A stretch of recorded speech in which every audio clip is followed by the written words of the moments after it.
8,000 10,000 పెట్టినా గుంతకు పరిష్కారం లే.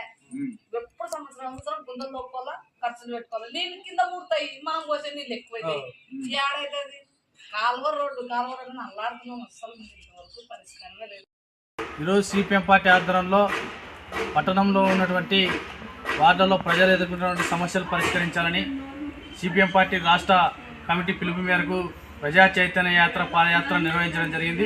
పట్టణంలోని ఆటోనగర్, తారక నగర్లో పేద ప్రజలు అనేక మంది సీసీ రోడ్లు, కాలువలు లేక చాలా దుర్భరమైనటువంటి జీవితం అనుభవిస్తూ ఉన్నారు. వారి ప్రజల సమస్యలు పరిష్కరించాల్సినటువంటి మున్సిపల్ అధికారులు, ప్రజాప్రతినిధులు వారి నుంచి వందల వేల రూపాయలు ముక్కుపిండి ఇంటి పన్నుల రూపంలో వసూలు చేస్తూ ఉన్నారు. కానీ ప్రజలు ఎదుర్కొంటున్నటువంటి కనీస సౌకర్యాలైనటువంటి రోడ్లు, కాలువలు ఏర్పాటు చేయడంలో పూర్తిగా నిర్లక్ష్యం వహిస్తూ ఉన్నారు.